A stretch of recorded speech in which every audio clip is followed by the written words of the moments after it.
Okay, it's time to commit. 2024 is the year for prioritizing yourself. Begin your new smile journey with Byte, and you could start seeing results in just 2 to 3 weeks. Just order your at-home impression kit today for only $14.95 at Byte.com. Byte clear liners are doctor-directed and delivered to your door. Treatment costs thousands less than braces, plus they offer financing options, accept eligible insurance, and you could pay with your HSA, FSA. Get 80% off your impression kit when you use code WONDERY at Byte.com. That's BYTE.com. Start your confidence journey today with Byte. Acast powers the world's best podcasts. Here's a show that we recommend. What is The Briefing Room? It's a behind-the-scenes look at how the criminal justice system works and the lives of the people within that system. If you love true crime, well, these are the real people who do the job every day of making sure justice is served. Hi, I'm Detective Dave. I'm Detective Dan. Together, we have decades of experience in local law enforcement, a profession that we think is often misunderstood. So we're going to explore how to do it right, and we won't shy away from when it's done wrong. These are stories you'll hear nowhere else. Unique, frank, and unvarnished. From the team that brought you Small Town Dicks, this is The Briefing Room. Episode 1 drops on August 30th. We'll meet you in the briefing room. Acast helps creators launch, grow, and monetize their podcasts everywhere. Acast.com.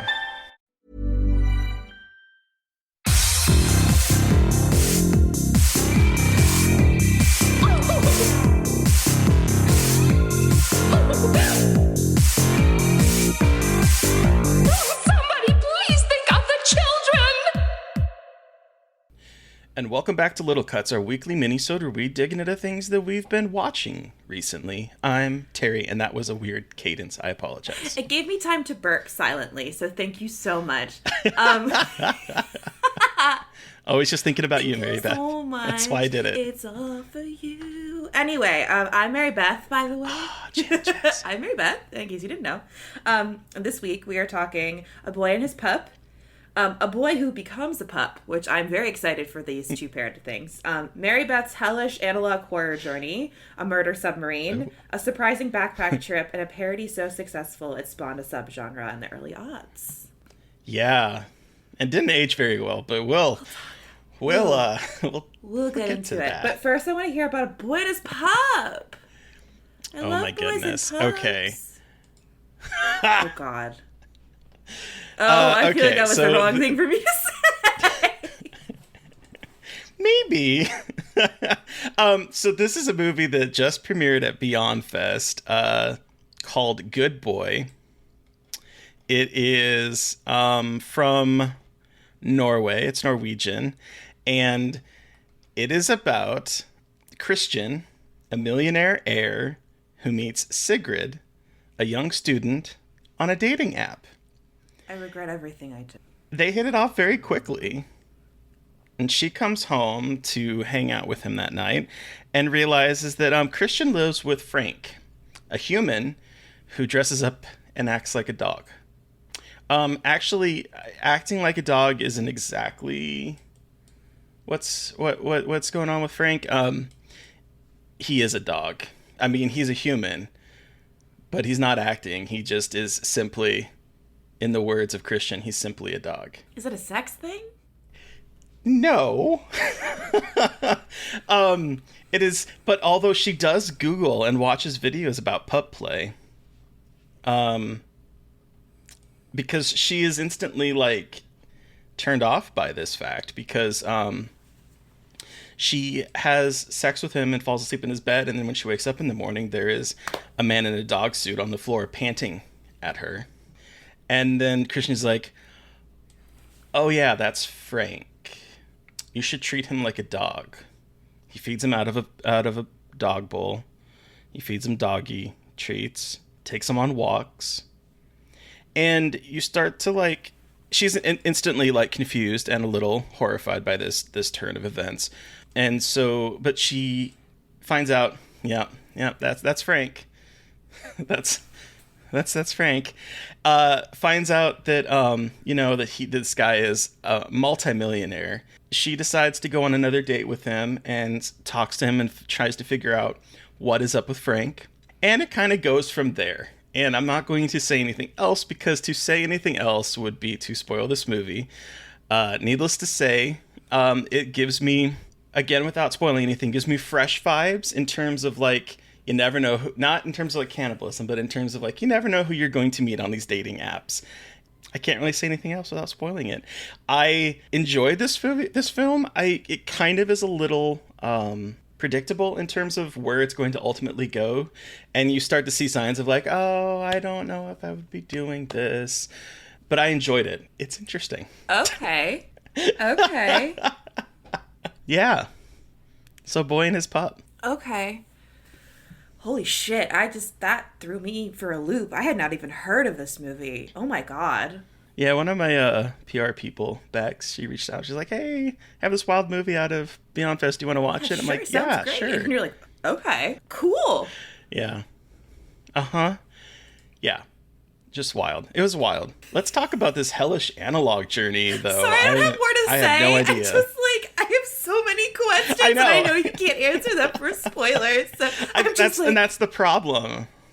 That's the problem. Is that like when I read the synopsis, I was like, oh, is this going to be kind of like this weird menage a trois like pup play? It's a thing in the gay community, and I was like, is this? And I guess in the straight community in some ways, but like, yeah. I was like, is this going to be that? And it's not. But yeah. Okay. It's all right. Well, it's weird. I enjoyed it though. Yeah. All right. Anyway, analog horror. Now that I've blown your mind. Yes. Huh? So I have the past week been doing like a deep dive into weird YouTube stuff because I have watched a lot of movies. My brain is very tired, and I was like, well, I want to get my horror fix, but I'm going to try and going back to analog horror, which is basically used to describe like YouTube video, like a lot of these YouTube videos that I feel like. Did you watch the house? Yeah, tour? this is what. Okay, thank you, because I was like, this is what got me doing it, like thinking about this again, because you sent me a video called My House Walkthrough, and it blew my fucking mind. So I fell down another analog horror hole, which is basically like found footage-y movie, like found footage video, like how I describe it, like found footage-esque videos that are on YouTube, but a lot of them aren't just like creepy footage. It's like, think the Mandela catalog, things that have been edited to kind of have this very vintagey feel of like static and these and they feel very 90s, like kind of, but 90s vibes, but also like kind of out of time and place. And they're all pretty scary. And so you sent me My House Walkthrough, which is more like traditional found footage. It's not as analog-y, but it's like such a weird gray area that it isn't. Yeah. But anyway, so My House Walkthrough you sent me, which is basically PT, the short movie, and it's like 12 minutes of a guy walking through his house, but the house is falling apart and it's raining, and every time he gets to the end of a hallway, it repeats. And each time he walks through this hall, like as he walks through the hallways, things change and get weirder. And so that reminded me about like how much I love some of these things on YouTube and how there's so much going on in like digital horror space that I sometimes forget about. And I also edited this incredible article about analog horror at Dread Central, so then I just like fell into a rabbit hole. So I watched My House Walkthrough, then I went to the Tangy virus, which is a series about a virus that is in water and where that virus is coming from, and it's all told through like PSAs on TV, like TV PSAs. Ooh. Yeah, TV PSAs, and also like scientists like journals and records of things that they have experienced. And so what a lot of these videos have kind of why they stand out is a couple things. So one, a lot of them are very much like text-based and voiceover based. They're not like a lot of original film stuff. It's a lot of using like graphics and text and archival footage to create these things on a super low budget, but also creating a lot of reality. Like a lot of these things feel even more real because they're just like thrown onto YouTube. And so, like, I have gone now into this massive hole of watching. I've seen a lot of, like, the big ones, but I started watching all the local 58 TV ones. I found Monument Mythos, which is about Mount Rushmore and all this weird shit going on at Mount Rushmore, which is by Mr. Manticore. I have made a spreadsheet where I am now making a whole, like, list of YouTube analog horror stuff. I'm now on the Reddit subreddit for our analog horror and watching these, like, all of these videos that have 2 views on them, and there's some really good ones. So I have now made this my entire personality, and for the first time in a long time, I'm actually having nightmares from the things I am watching. Yeah. Oh, shit. So that's why another reason I wanted to bring this up was because, like, I think, like, I'm a person that has nightmares, like, a lot because of trauma.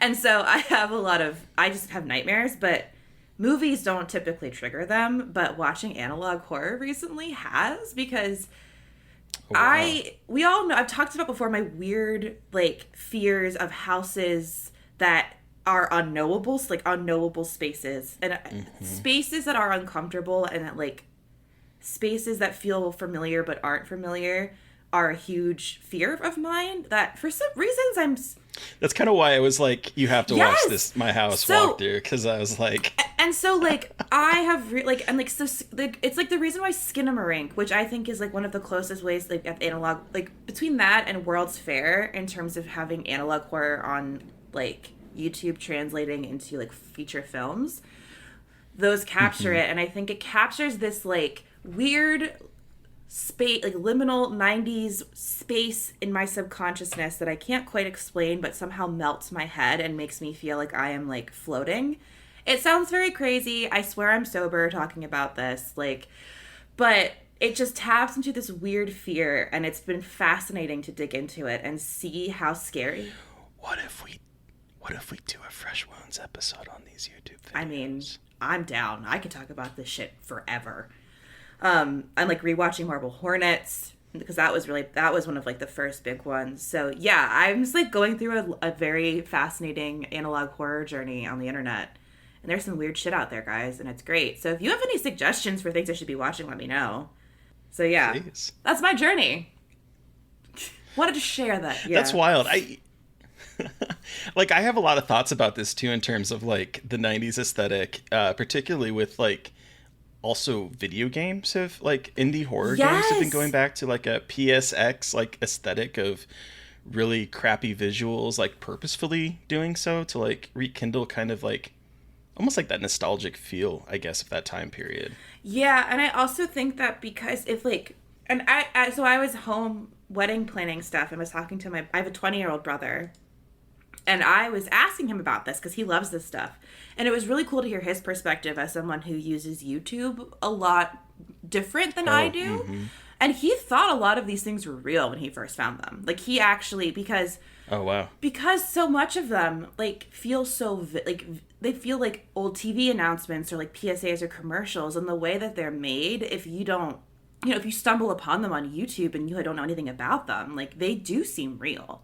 Like, and again, like, right. I think this is I'm gonna nerd out. It's, like, a really interesting indication of how, like, the found footage idea, like, DIY filmmaking is shifting in the digital age. Because I talk about this a lot, and how, like, technology and the internet have let found footage become something so unique that I don't think any other subgenre or, like, filmmaking technique of horror has. And I think it's leading to some really, really cool creative stuff that just not as many people are seeing, or, like, people that are maybe in the horror filmmaking industry aren't respecting as much because they think of horror filmmaking as one thing. But horror filmmaking, I think, is shifting so much in terms of what that means and what people are creating. And I think it's just so fucking cool to see what people are making. Like, the house walkthrough has a whole making of video that was really fucking cool. And, like, you know, the Mandela catalog in the back rooms, people, they're, like, 18-year-old kids just, like, fucking around in Premiere. Like, it's so interesting. So, yeah, I could... That's why I think an episode of this would be kind of interesting. I mean, I have a spreadsheet. I have things labeled. It's like... yeah. But anyway, okay, so we talked about Boy and his pup. And then I love horror. But then what about a boy who turns into a pup? Is this one a sex thing? Okay, cool. No. Look, I you wish. said pup, Oh my and I'm God. like, This is I'm like, am I being a weirdo for thinking about pup play? But no, like, you know, just... No, this is a Werewolf by Night. Oh, very clever. Anyway, cool. Tell me. It came to me as I was watching these Fuck two yeah. movies. I was like, I watched a movie with a pup and a That's guy an who becomes a dog. incredible So double feature. That really is. I had to. Yeah. So Werewolf by Night is Marvel's little Halloween special that's on Disney Plus, and it sort of apes the I would say Universal monster feel from the 1930s. Like, it's all shot in black and white. It has like, I mean, a werewolf in it, sort of like the Wolfman type thing. The main character is played by Gael Garcia Bernal, who... He's so pretty. It's hot. That's all I Love have him. to say on that. And like, I mean, I kind of wish that they had just really gone old school horror instead of it being superhero-y, because I do think the superhero element of it kind of takes me out of it, because it's about this family of like monster killers, and they're sort of like, they come together because this man, a Bloodstone, the lore kind of went over my head. It was a comic, right? He It dies. was a comic book, right? Like Werewolf by Night is a comic. I think so. Guys, I don't know jack shit at this point about anything Marvel. I don't and I either. won't even try to pretend like I understand. No, me neither.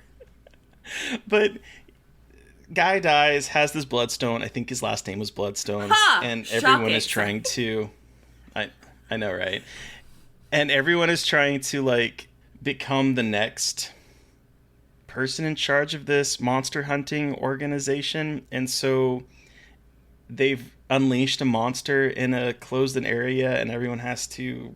The person that kills it and takes the Bloodstone from it gets the Bloodstone. I don't really know. All I know is that, like, it has Gale turning into a werewolf. It has Man-Thing, who is the adorable, like, I Am Groot meets Swamp Thing. Okay.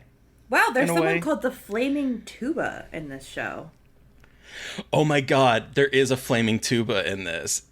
He is literally like walking on they're doing like a march, and it is literally a guy playing a tuba that is on fire, and it's amazing. Okay. Man-Thing makes Gale a French press coffee at some point in this movie or this episode. It's just it was adorable. It was delightful. I do think that the direction by composer Michael Giacchino. He's a composer. This is his directorial debut. I'm not even gonna try to I can't. I've heard it said before, but I do think it feels very TV in terms of like their discussions. It's very much like a camera close up on person's face, camera close up on the next person's face, back and forth. Like, it's very workmanlike in the direction and cinematography. But there's a lot of really cool interplay with 1930s horror that was really drawing me in. So it's on Disney Plus. It's less than an hour. I kind of wish a little bit meatier, but it was fun. Okay. All right. And I like seeing Marvel do horror. I've heard. I want more. I've heard people saying like, okay, this is like the best they've done in terms of hitting horror stuff. Mm-hmm. And I like Gael Garcia Bernal. Gael Garcia Bernal. I really like him and everything. And I feel like if you're an actor worth anything, you're in a fucking Marvel thing at this point. So. I've loved him since E. Mama Tambien movie. Okay, well, I didn't realize it was only 52 minutes, so maybe I will check it out. Yeah, it's very short. Okay. Cool. It's fun. I got to hear about this murder submarine because, like, I saw you tweeting about it, and I was like, a murder submarine? Okay. What? So, this is the new Netflix documentary called Into the Deep, which is all about the guy, Peter Madsen, who murdered a journalist, Kim Wall, in his homemade submarine. You guys probably heard about, like, this was like dominated the news for, I think, in 2017. It was like this journalist went missing And she was on a submarine with this guy, and they couldn't find her, but they found him, and he had, like, the submarine was sinking, and they found him, but she wasn't there, and he was like, oh, I dropped her off, and they're like, well, we haven't heard from her, and then they found her body, like, they found like, they didn't find her body, they found her torso, like, specifically, they found, like, literally just her torso in the water. And then he's like, oh, yeah, she died on board, and I had to cut her up to put her in the water. And then they found out that this guy was actually, like, premeditated, he tortured, raped, murdered, and dismembered this woman on the sub. And so... Oh, God. It's so incredibly fucked up. But so this documentary is really interesting because the filmmaker, Emma Sullivan, who's Australian, was already making a documentary about Peter Madsen, like, when this was happening. Because he is an inventor. He's Danish, sure, because I think Kim Wall is Swedish and he's Danish, and I get all of that shit mixed up. So he's a Danish inventor who basically wanted to make his, like, a homemade submarine, basically, like, with it, like, and not have, like, a government agency make it, which I didn't really think you could do. Like, I don't really know what I thought it was, like, how a submarine creation worked, but I just was like, no, you couldn't just, like, do that in your backyard. Well, this guy is really smart. He's like a self-taught engineer. His whole goal was to get his own crew into space. Like, he wanted to prove you could build a rocket. And the submarine was, like, somehow the first step. And what people realized was why he wanted to make the submarine was because he wanted to murder. But no one knew that.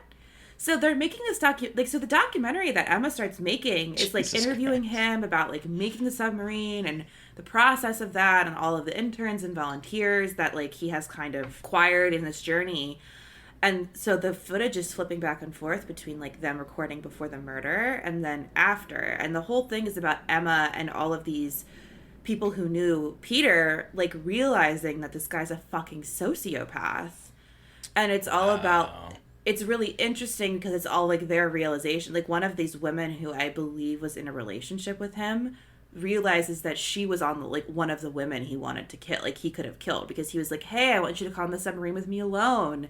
And, like, said these weird things about, like, he said these things about, like, stabbing her and, like, all this crazy shit over text. And she, like, slowly realized, oh my God, like, he wanted to kill me. And, like, this is evidence for the police. And so he basically made a murder submarine to torture women and kill women and dispose of them. And this documentary is just, like, about unpacking that and about people, like, realizing, like, oh my God, this guy was horrendous and self-serving and evil. And it's a lot. It's a lot. Yeah, it's one of those things that I think is interesting because it's, like, it's an interesting take on the true crime, and it does focus on the people who were, like, involved and knew him and, like, had their perceptions of reality basically, like, entirely changed, and it's really dark. But the other interesting thing too is that Emma Sullivan, when she started making this documentary, she got permission from people to film for a different documentary. So this came out in 2020 at Sundance, and they had to re-edit a ton of it because people were like, I didn't agree to be in a documentary about this. Like, I agreed to be in a documentary about Peter as an inventor, not Peter as a murderer. Oh, shit. So before it came out on Netflix, it went through a bunch of edits, like, removing people out of it who were like, I didn't consent to be in this. And then one of the main, like, interview subjects, this woman, her face is digitally, like, recreated. Like, it's not, because it's weird. It's not blurring her face. Oh, I heard about them doing that. I didn't know what it was for, though. She didn't want... She's scared of this guy. Like, this guy's in prison, but, like, she's scared as shit of him. So she had her face digitally altered so people couldn't see who she was, like, actually was. And it was really, it's fucked. It's one of them, I think it's really well done. It's also one of the more fucked up true crime documentaries I've seen. Yeah, I don't know what to say about that. We're really doing that to each other today. Just, like... Very briefly, speaking about true crime, the news today that the prosecution has decided to, like, not pursue Adnan anymore. Yeah. From Serial. I haven't done a lot of reading into that, but that was where I mean, Baltimore. That's, like, 40 minutes from where I live. So that's really interesting. Wild. Yeah, that's a very interesting situation. And fucked up for a lot of reasons. And how much they fucked up in terms of, like, oh yeah, there was another suspect we didn't pursue. No, there are two suspects, I believe. Sick. Wild. Anyway, I know that this is a movie I think we both saw, A Surprising Backpack Trip. I can't even explain why this movie made me scream in joy, because it is a huge spoiler. But just know that I texted Mary Beth when a specific moment came up and said, I did not know Significant Other was blah. If that does make you want to go watch the movie, I don't know what will. But Significant Other is the movie that we have both seen about a young couple played by Micah Monroe and Jake Lacey, who are dating. They've been dating for a long time. He takes her. She loves to surf. He likes to take hikes. They go on this hike into this forest where, unbeknownst to them, the night before, some kind of red comet has fallen out of the sky. There's something out there with them. And it goes from there. And I feel like that's about all I can really say. Yeah, so this is directed by Robert Olson and Dan Burke, who also did Villains that had Micah. It also starred Micah Monroe and Bill Skarsgård. Right. And that was kind of like a take on the home invasion movie. Mm-hmm. And so this is their take on like the kind of couple in peril movie. And like, again, this is a movie you want to go in not knowing anything about, because there's a really fun, like it takes a lot of fun turns that you wouldn't expect. And I think the marketing is very misleading on purpose. Not like what I talked about with Smile, where I was like, ooh, irresponsible. But this one has much more like purpose in it, and it's much more fun than I expected. It's a little bit predictable, but like it's still really fun. Jake Lacey especially is hamming it up quite a bit in this movie, which is really fun. And it's just like, I'll say that it is predictable, but I also was not expecting, well, two things that happen. Yeah, it's like, it's weird. It's like, the parts of it are predictable, but parts of it aren't. So I think they play with the idea of predictability in a really interesting way. Which I was really surprised with how much I liked this. Because I think, like, you know, perfectly understandable jaded horror journalist sees a trailer for something like that. I'm like, I mean, I love Micah Monroe and I really like Jake Lacey, but like, I don't know about this, but just watch it on Paramount Plus. They're so really good good together. I was lucky enough to interview the two of them, and they're incredible. And she's like the coolest. I just want to get a beer with Micah Monroe so bad. She's just like, seems really yeah, man. cool. I don't know. I was in It Follows, and I kind of that wave just kind of happened and took me through horror. And I was like, hell yeah. She's like, yeah, I don't know. I like horror movies, but I didn't mean for this to happen. I was like, sick. So yeah, I was really surprised. It's a good like Halloween I was watch too. for sure. If you have Paramount Plus, you should. Paramount Plus is stepping their shit up. I'm gonna say, like, they've got some good shit. So good for them. They do. Yeah. This one really surprised me. Okay. Let's talk about a scary movie, Mary Beth. Let's talk about Scary Movie. This movie, what I think is so funny about this movie is that it literally takes the script from Scream, pretty much sometimes down to the wording, the actual dialogue, and then is like, what if we take out this word and we play ad-libs or Mad Libs and just sort of like insert something else, so that instead of like, what's your favorite scary movie? Kazam! Have you seen Shaq's acting? Like, it's like literally Mad Libs. Fart just noise. like And take some the fart dialogue noises. and some fart noises. Take out a key word or two and find the most ridiculous thing you can insert in there. That's what she said. And you will get Scream. Or a scary movie. Fuck. Wow, that was shade towards Scream, huh? Freudian slip. Yeah, so I could not remember if I had seen this one and Scary Movie 2, because I remember Scary Movie 2 a lot better, because that's the hand man, right? me too. Mashed potatoes, hand man. The reason I remember that I had seen this, and I saw this, I think I was barely 10, if not, like, I was either 10 or younger. Not the movie for that. Terry, I didn't remember this movie because I understood literally none of it, because I had not seen any of the movies it was referencing. The one reason that I remembered why I had seen it was when Billy comes and squirts her into the ceiling. Because I was like, oh my God. Because I remember I unlocked a memory because it was when my dad was still... Okay, I was definitely under 10 because my dad wasn't married to his second wife, but they lived together and they got married on my 10th birthday, and I will hold on to that forever. But that's not for right now. Oh my God. Anyway, it's a fun little nugget to throw in there. Putting a little pin in that for later. I was like, what happened to her? Like, why? What's the white stuff? Why is she stuck on the ceiling? And they did not know what to do. No, Mary and I was like, well, what did you think was going to happen showing a 9-year-old scary movie? I remember this. Like, I didn't know what was going on. Because we watched a bunch of them. Because we watched, like, 1, 2, and then I think it's 3 the Charlie Sheen. What's the one where they make fun of Charlie Sheen with the boner? Is that 2 or 3? I guess it would be 3. That's the signs. That's the signs aliens. World of the Worldsy one. World's World. Okay. Yeah. Mm-hmm. Anyway, we were like, I think my dad was like showing me all those movies at an age of which everything just went so far over my head. What? Why? You're gonna have to ask him. But yeah, so that was I just wanted to share that fun memory with the class because I was like, wow, okay, I have seen this. I just didn't remember it because I understood none of the jokes. Now I do, just so everyone knows. I understand what was happening now in case anyone was worried. So, wow, I can't top that story about my first time seeing this movie, but I will say, I'm going to say this. How sad is it that I watched this movie so much as a young man because this was like the only gay representation I had? Like, how bad is that? How sad is that? No, that's about on par of mine, I think. That's pretty fucked up. Oh my God, are you serious? I am wanted dead to come serious. And be like, this is such a homophobic movie. It is, and it's also like I don't even know how to unpack the Miss Man situation. I don't even know what to do with that. But this movie had like penises, a lot of hunky shirtless men.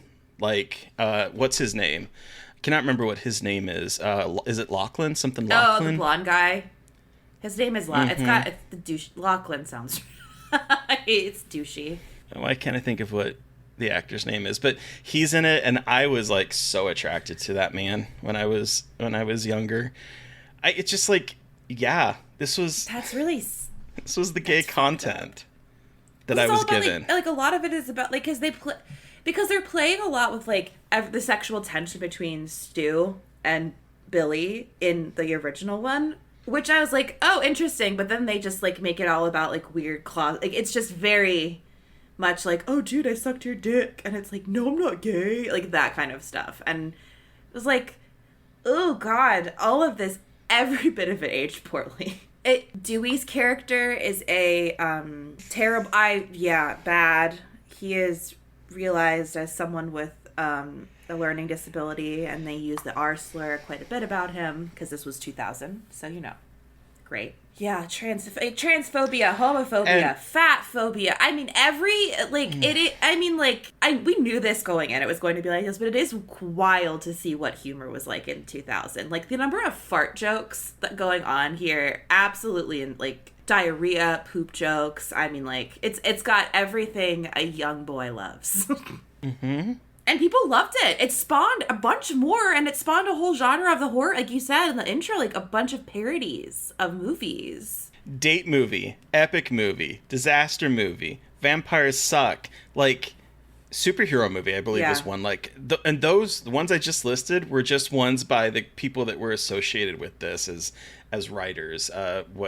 Because like what happened was, I believe Dimension / Miramax bought 2 scripts that were very similar to each other and kind of smushed them together and gave them to the Wayans. So like part of this was like a script that I believe Jason Friedberg and Aaron Seltzer were doing, and then the other part was a Wayans Brothers script, and I believe that they kind of smushed them together, and that's how we've gotten this. Because I believe at one point this movie was actually called... What? There are so many. Meet the Spartans? Jesus Christ. Oh, I know. There's so many of them. And they're all so bad. But they make so much money. People love this shit. It's wild. Yeah. Scream If You Still Know What I Did Last Halloween. was one of the titles of this film originally. Is Scary Movie's better? Well, Scary Movies is a great title because that's what Scream was originally called. Right. Scary Movie. So, like... Oh, that is funny. It's funny. Okay. Also, Anna Faris. Oh, look. This movie's not great, but let's talk about Anna Faris because I think this was my first introduction to Anna Faris, and I think Mine this was too. like her big moment when she got like super like recognizable. And I like Regina Hall is also in this too, like who is That's the thing. It's like really interesting to see the people who are in it and like where they are now, which is always a thing, but especially with Scary Movie, especially Regina Hall, who like was in Master earlier this year and like has been in some other horror movies, and her career has evolved so interestingly, like with comedy as well. And it's just very funny to see her start as this kind of like parody of a black woman, and the whole like the whole scene of her talking loudly in the movie theater is like making fun of the way people think about like loud black women in movie theaters. And now it's interesting to see that she's in more like much more nuanced roles. So that alone was very fascinating. Those are the only two reasons to watch this movie is their chemistry together, their comedic timing. Anna Faris is she's fucking funny in this. So funny. Like, yeah, I get it. A lot of her gags are like fucked up, but like Anna Faris is just so funny. Like her comedic timing, her reaction, her ability to play someone who's like kind of spacey is so good. Her willingness to look stupid.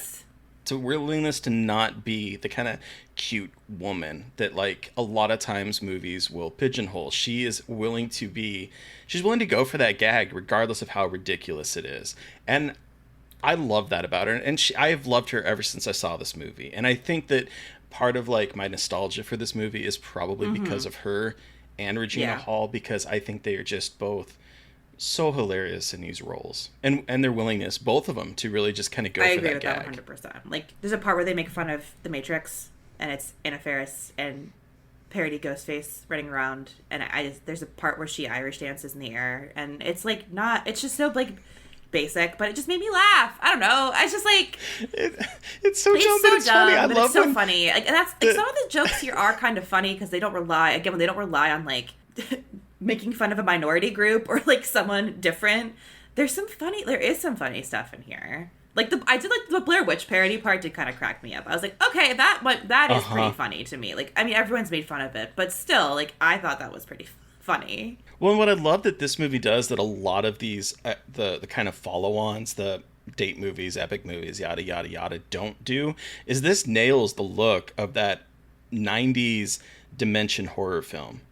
Like, the way this movie looks like we are watching Scream, or we were watching I Know What You Did Last Summer. It mimics that sort of the vibe, the kind of crisp modern aesthetics, the kind of way the camera looks. It nails that vibe so much that if it weren't for the fact that it's Mad Libs, you could be watching another really bad entry in one of those films. And there's something about that I really like. It's just a lot of this has not aged incredibly. No. And probably, to be honest, was not appropriate back then. Yeah, like, there's no way any of that was appropriate then, but like, it felt more in line, like, in vogue with the comedy. Because, like, that was like when Shallow Hal and like all of those fucking movies. Oh, yeah. I hate how much I loved that movie as a child. I will not rewatch it because I don't want to even be confronted with like, I know how bad it is. So just, anyway. Yeah. We've come a long way in a very short amount of time in terms of comedy, everybody. Or at least mainstream comedy. So, good for us. But speaking about how far we've come, what are we going to watch next week, Mary Beth? Because I'm really excited for this We're watching Slither, which is James Gunn movie. And it's disgusting and funny and one of Steve's favorite movies. So I'm very excited to... It's one of my favorite movies. It's fucking gross. It's so gross. That's why I bought a t-shirt from it. I can't wait to wear it in the next recording because it's disgusting. Hell yeah. But yeah, we're talking Slither. I'm very excited.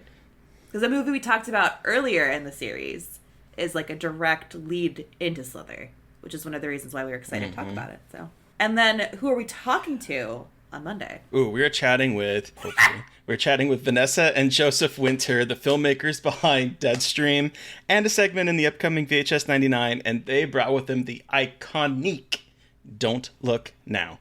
And we are going to be recording with them in about 14 minutes. So it's going to be great. We're pretty sure. But we're talking about found footage and also Donald Sutherland and Julie Christie being hot as shit. So, like, I don't know. How could it be not fun? Sounds like a good time to me. Get ready for that one, because I'm very excited to talk Don't Look Now. Anyway, listeners, you've heard from us. We want to hear from you. Have you watched any of the things that we watched this week and have thoughts? Do you have analog horror recommendations for me and Terry? I'm making Terry fall into this hole with me now. Ha ha. If you want to look at my spreadsheet, my growing spreadsheet of movies, I can DM it to you, because, like, that's what I'm spending my time on now.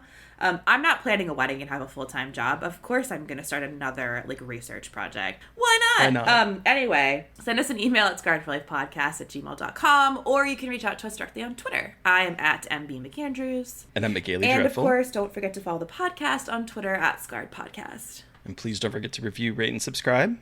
And join us on Patreon, where you could be watching this right now. Thank you to Eric Power for our artwork. Thank you to Sean Keller for our music. Thank you, everyone, for listening. Please stay safe out there, but most importantly, stay creepy. And until next time. Won't somebody please think of the children?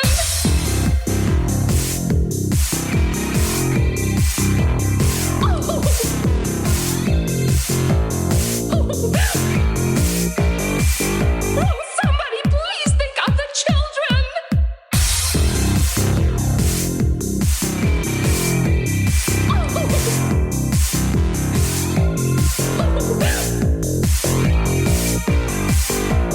Somebody please think of the children!